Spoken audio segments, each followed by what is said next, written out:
There are typically a few different ways that a series can build a brand. Usually, a definitive aesthetic is the easiest way to draw an audience's attention, which is why you see so many series try to emulate what's popular at the time. This makes it seem like some shows are on a cookie-cutter production line, and the difference in quality might be more difficult to discern. This isn't exclusive to Western or Japanese animation, or just animation in general. Shows for the longest time have always needed a way to grab the attention of an audience and distill down the themes, tone, and style of a series in about 30 to 90 seconds. Minions are real! I have seen one! I have touched one with my own hands! And one of the most common ways to achieve that goal is by having an opening theme song. The evolution of opening themes derived from musical theater, in which the overture was meant to be a medley of the most prominent songs of the entire show, showing the theme's tone and feel of what the play was about. Television used the idea of an opening theme to instantly grab people's attention. Think back to how many theme songs are just instantly recognizable.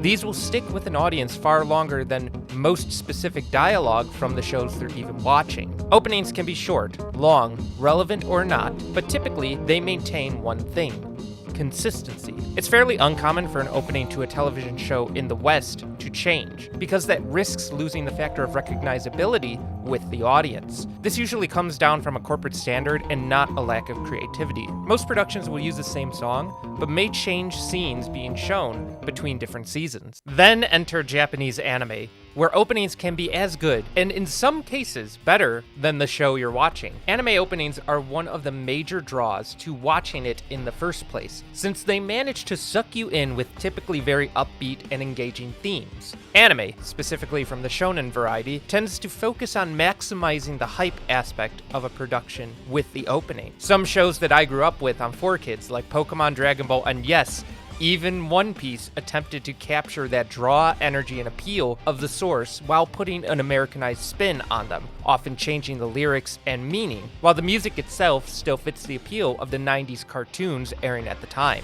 Yo ho ho, he took a bite of gum gum. I guess the best thing you can say is just that anime openings hit differently. However, that doesn't mean openings can't fall into, well, being repetitive, trite dog water. Whatever's popular at the time tends to lead the trends. However, I've always found myself loving series that rebuff the established trends by taking their OPs in directions that help them stand out from the crowd. And in my mind, there's no series that does this better than JoJo's Bizarre Adventure. JoJo openings are some of the craziest in all of anime for many reasons, and since you clicked on this video, you're probably expecting me to elaborate in glorious detail. Someone needs to, because JoJo openings are something special compared to your typical anime's opening. And even if you're not acquainted with the series, viewers can still come to enjoy and appreciate them. This is because David Production, the studio that produces JoJo, had enlisted another studio, known as Kamikaze Douga, to make half of the openings for them. And Kamikaze Douga did something incredibly interesting with them. JoJo's original openings happen to be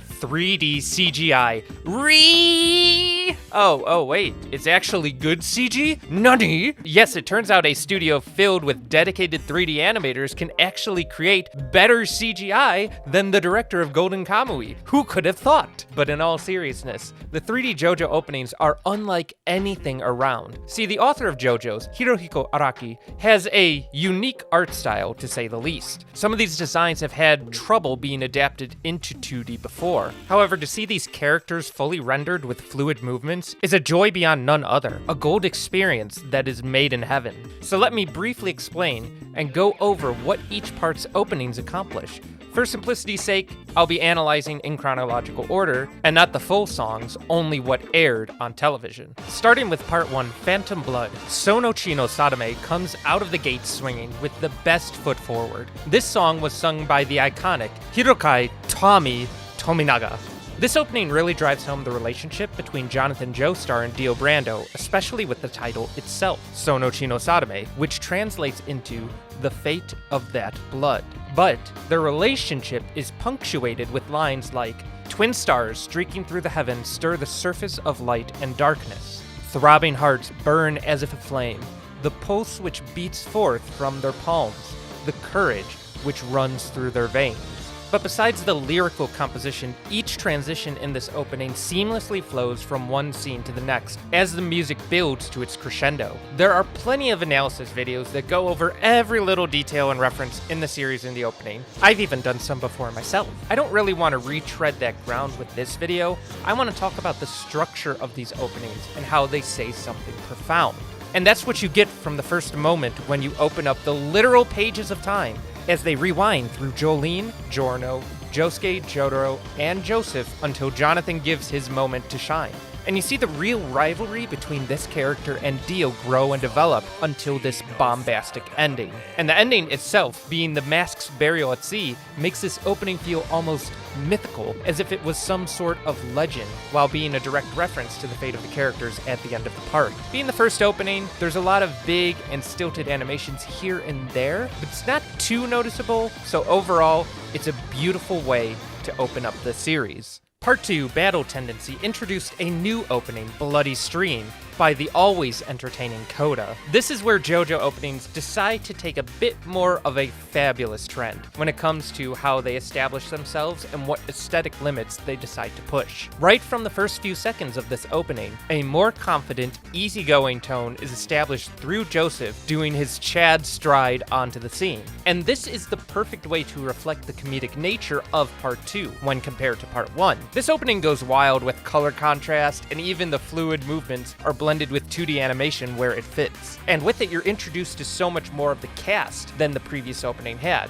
As the last was focused primarily on Jonathan and Dio, this opening manages to include, however brief it may be, characters like Caesar, Lisa, the Pillarmen, Speedwagon, Smokey, Stroheim, and the rest of the cast. The opening is a lot more extravagant with the posing, something the Coda openings are just very well known for. Not only is the visual foreshadowing even more explicit in this opening than before, but the lyrics of the song once again translate to the message being portrayed. From the silent depth, the pillars awake from their ages-long slumber. Crimson blood summons the valorous to stand up. Undying bonds of honor arrive. Take hold of them. Joseph is stepping into the role of his grandfather, a bit unwillingly because of the imminent threat of the Pillarmen.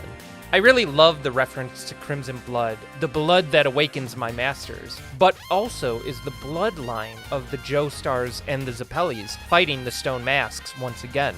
And I can't stress enough how much of a banger this song is. Like, I really need to do a ranking video of all the openings based on how likely I would be to put them on if someone passed me the aux cord. Bloody Stream was the first opening to push forward the unique hodgepodge of design motifs, and that's why it certainly stands out.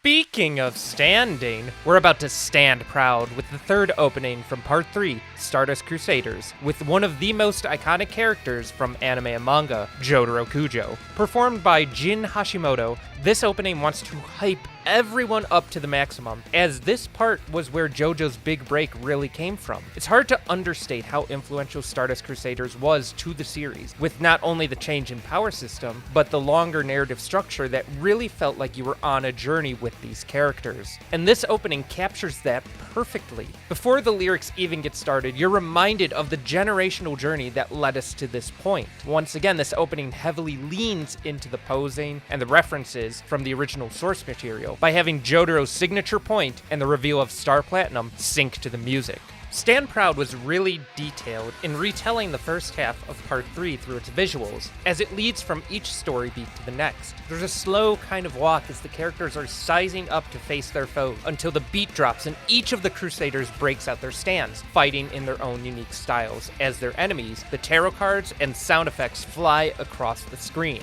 See, what helps with these early openings is the fact that they're synced not only to the music, but also the lyrics being sung. Lyrically, Stand Proud tells a similar tale like the openings before it, filling the role of your bloodline. And now these gathering stardust, summoned in the awakening of a catastrophe. But to some extent, because this opening appeals to more of a mainstream audience, it sort of generalizes some of the lyrics and tends to make them a bit simpler. Break you down, break you down, break you down. Let these fists fly free with the hollow vision. Stand Proud. I actually don't mind this too much. For starters, the English is really great, and it narratively fits Jotaro's solutions to most problems in the story. Stardust Crusaders was so long that it was actually gifted 2 openings, one to represent the global journey and one to represent the endeavors in Egypt. And that's why we've got Sono Chino Kizuku, or End of the World, performed by a culmination of everyone: Tommy, Koda, and Jin. Though Tommy is more of a side dish than the main course. But bringing back all of the previous artists is absolutely warranted because it felt like a celebration of what JoJo's was up until this point. Sono Chino Kizuku is a wonderful remix of the old and new, whilst maintaining that typical shonen action tone that JoJo was known for. The opening builds up to a point very slowly with ominous ticking clocks before it breaks out into a tracking shot featuring all of the main characters, and then puts them in various situations and encounters during the events of the second half of the part. The visuals of this opening are not only better than before, but they merge the silhouette style from Bloody Stream with the iconography of Stand Proud. The lyrics balance the opening perfectly. A growing inferno scorches their destination. The power of the gods has been assembled. Their story has begun. Their time is running out. They will finish this. They won't stop. Crusaders.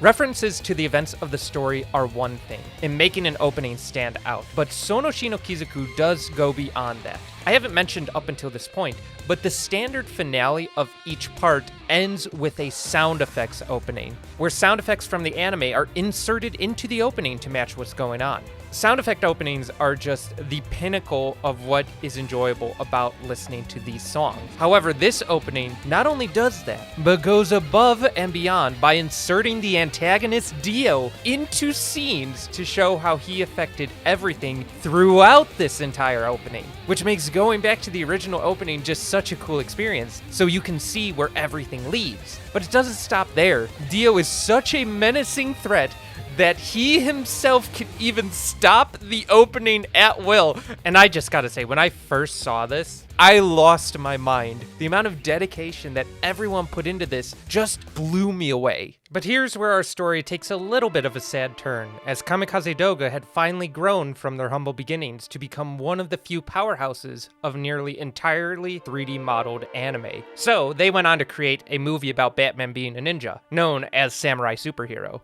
But with the sudden change in the order of things, they were no longer available to work on the openings at that point. And this marks the beginning of David Production developing the openings in-house. This was a shock to many fans when it first happened, myself included. But at the very least, they delivered certified classic after certified classic, especially with their first entry into the 2D era. When you think of Part 4, Diamond is Unbreakable, you think of a crazy, noisy, bizarre town known as Moriocho. And that's exactly what the Do provided with this opening. It's also funny because DU, Diamond, is Unbreakable. I don't know, I like that little bit of providence. A certain change of musical tone, especially compared to the first three parts, is evident from the very first moment you see these characters on screen. This opening was something of a refresh for the series, as Part 4 had a bit of a slower start when compared to the other parts, and that's coming off of the big build-up at the end of Part 3. And the slice of life tone happens to be really evident in this opening, because this seems like the first one that isn't expressly trying to hype you up. This one just features the main characters going about their lives, striking poses, some of which became prolific memes. And that's something I love about this opening in particular,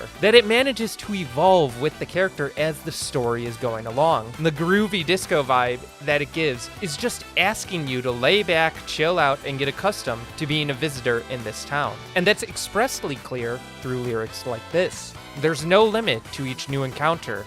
Everything's so ordinarily bizarre. The time we have flies flowing free as we bicker away, dancing all while in this crazy, noisy, bizarre town. Oddly enough, in lieu of a sound effects opening, there's an EDM opening that takes place during the fight against Akira Otoshi. While it's certainly unique and bizarre, I personally don't like this one. It just doesn't hit as hard as it could have. In fact, I don't think this song is particularly suited for an EDM remix, though that may just come down to personal preference. However, I can't deny how much of an absolute jam this song was, and I'm not ashamed to admit that it was my alarm for about 3 years. Crazy Noisy Bizarre Town hides a lot of secrets in its opening about the plot and maintaining that generalized vibrato of the part. Diamond is Unbreakable was also long enough to warrant multiple openings, and that's primarily because the part breaks very evenly into 3 narrative acts. And the second opening happened to be, at least prior to the most recent opening, the most controversial one, Chase. Performed by Bata, this opening is the most polarizing for one major reason: contrast. It clashes so hard against the appeal of Crazy Noisy Bizarre Town. And I get that's the point, but it's entirely understandable for many fans, myself included, why we dislike it.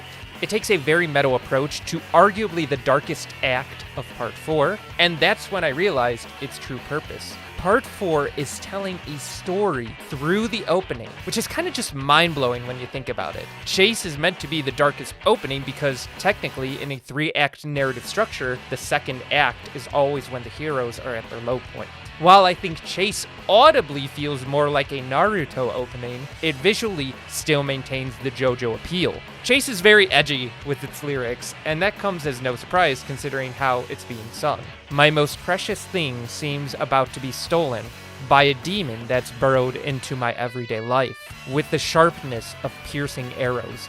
These colliding hearts are a thing of beauty.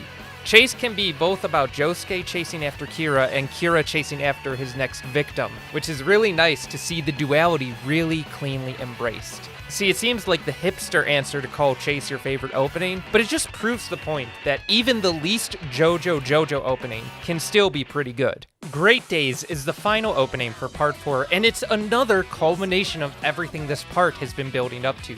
Great Days is a monument that builds off of what was established by Sono Chino Kizuku, originally performed by Karen Aoki and Daisuke Hasegawa. It also has a unit version that brings in Tommy, Koda, Jin, the Do, and Bata all into one extravagant finale. Great Days, like the name implies, is meant to remind you of all the great places you've been to, the people you've met, and the things you've done in this little town of Morio. Also, as a side note from the guy who played all the openings on piano, it's kind of awesome to have a song in F-sharp major. You don't see that every day. Great Days not only brings back all of the previous artists, but also has various alternate versions that really help define it as its own. It strikes loudly with the passion of the Duane gang as they close the walls around Kira. But Kira's not out of it yet. He's just as strong as Dio when it comes to interrupting the openings, and he uses the power of his stand to rewind what you've seen. Again, when this happened, this was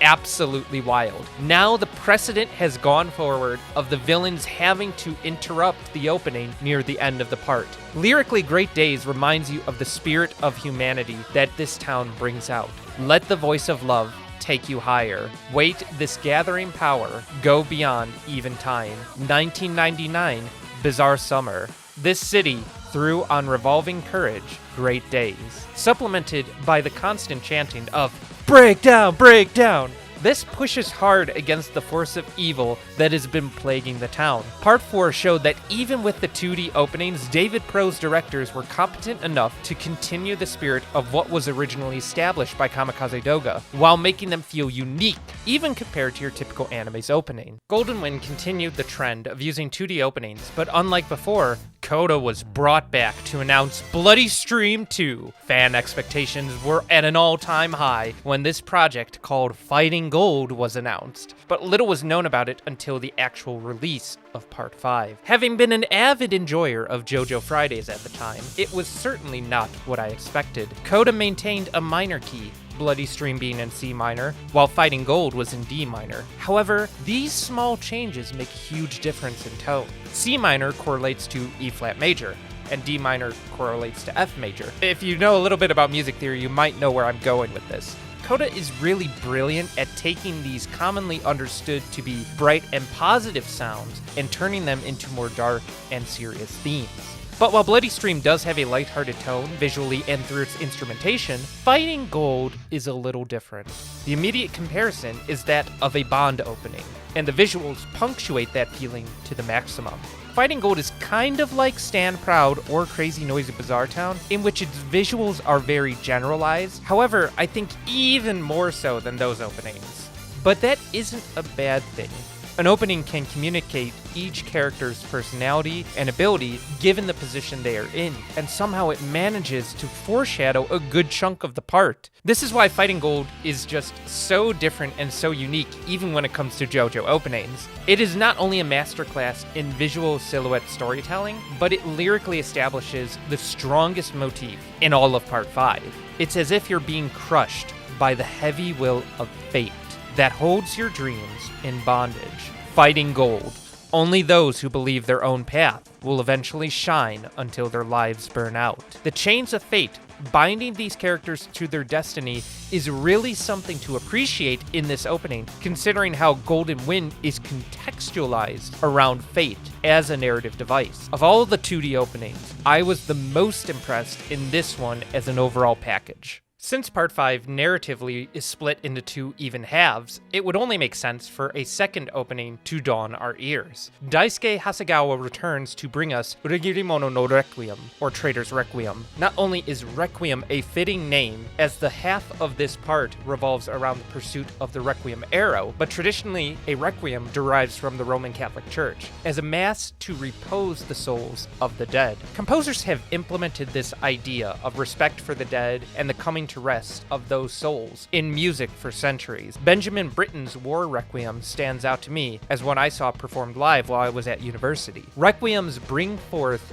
a tone of thematic elements, but are usually anchored in religious respect and influence. The slow build-up at the beginning leads into a fast recap of what the gang has been through, and dives into references of chapter covers while placing focus on each member of the gang. The tone builds around the antagonist and swells into the realization of what they are. These feelings of fear drown them out with rage. From the day I swore to turn my back on the devil.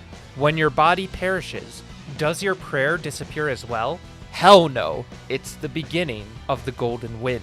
It's obvious to most readers that Araki himself certainly brings a level of respect towards Christianity in his stories, and he's made it the focal point of parts 5 through 7. And this Requiem balances the dangerous dance between the characters and the devil as they engage throughout the part. All this leads into by far the best ending to any JoJo opening in the history of ever. There are alternate versions of what happens in Traitors' Requiem, where the Jofo is so strong he is able to skip past part of the opening. However, when Giorno accomplishes his goal, he actually takes the opening back from Diavolo. This, once again, was just mind-blowing because it took what our expectations were, that Diavolo would take over the opening, and then turned it on its head by having Giorno take back the opening. This is just insane. And while instrumentally it's a bit different and I would say a little bit weaker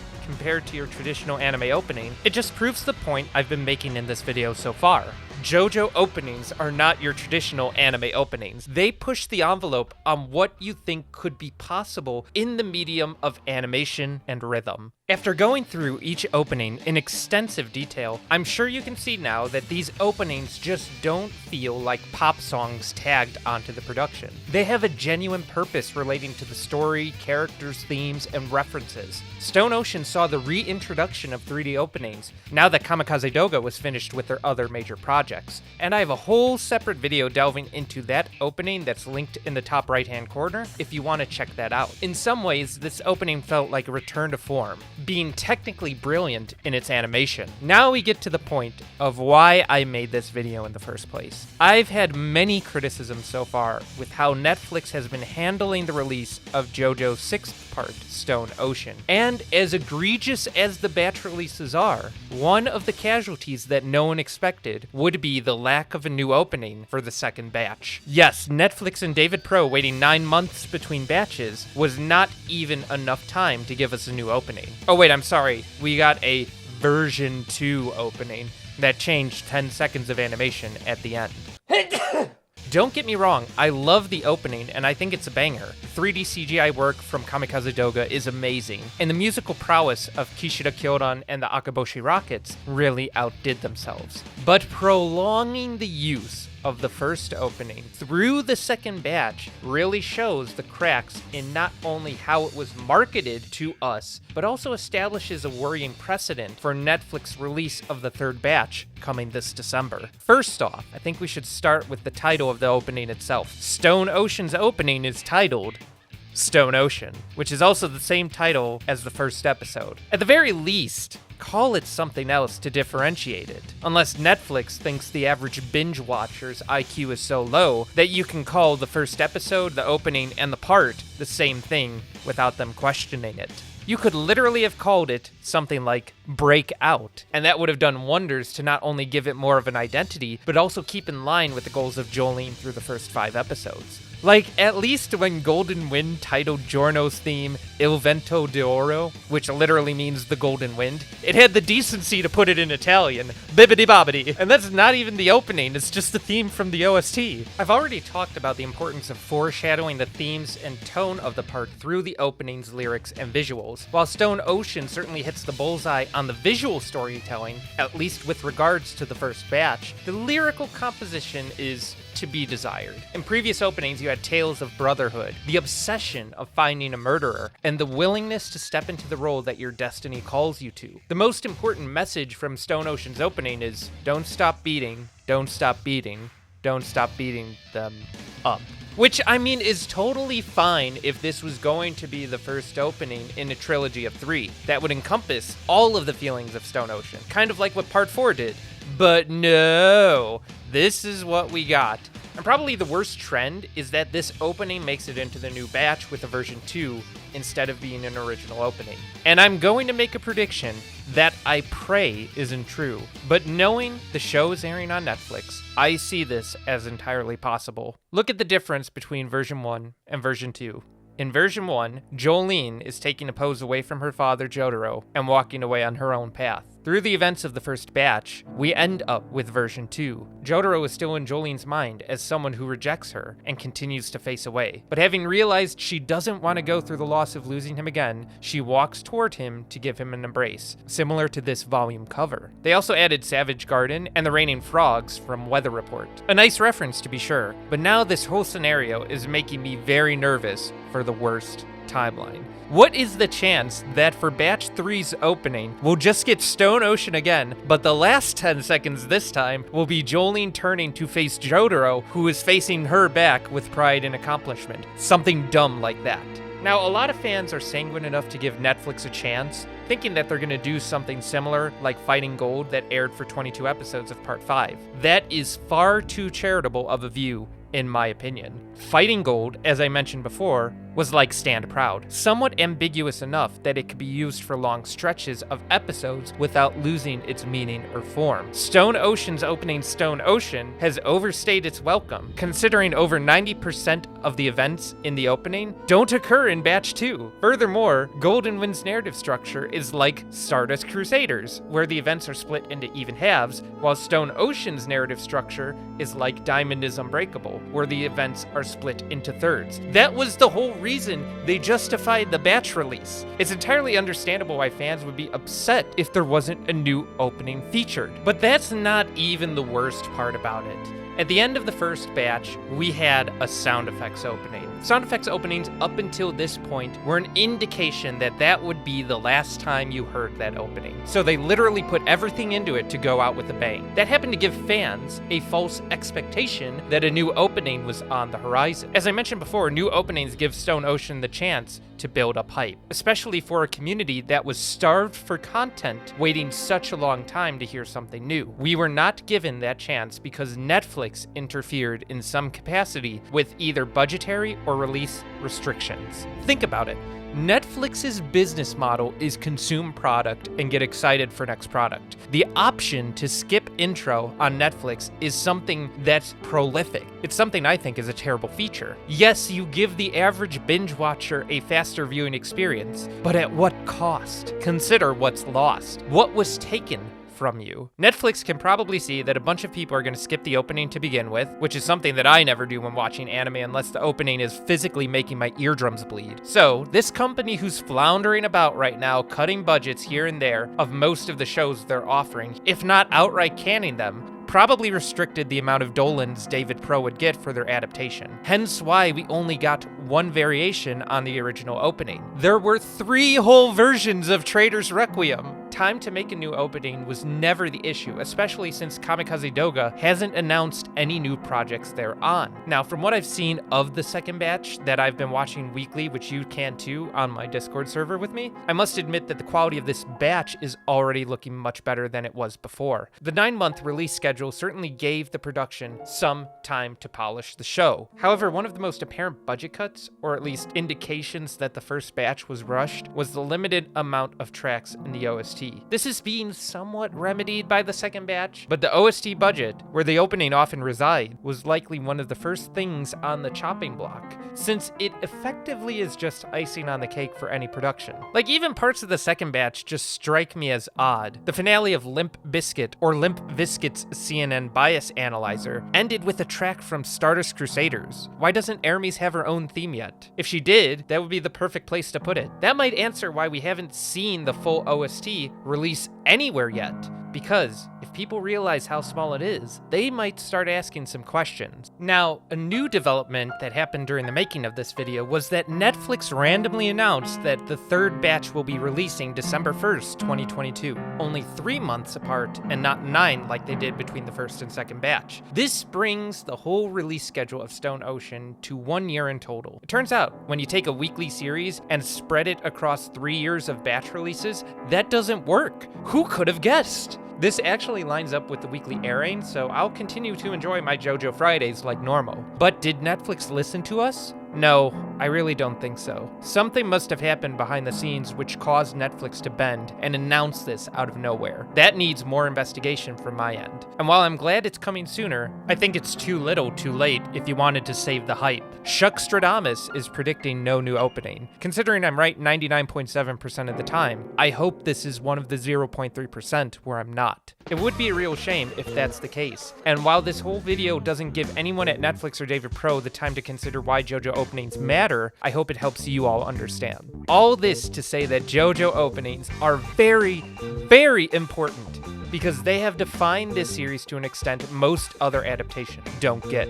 I sincerely hope you enjoyed the video. Man, talking about all these openings made me want to rank them, so I'll probably follow up to this video with a quick tier list or something, just giving everyone a little bit of context for which ones I like the absolute most. If you want to see that, make sure you subscribe and turn on all notifications so you don't miss it. Let me know if you agree or disagree down in the comments below. Have a beautiful Duang, and I'll see you all next time.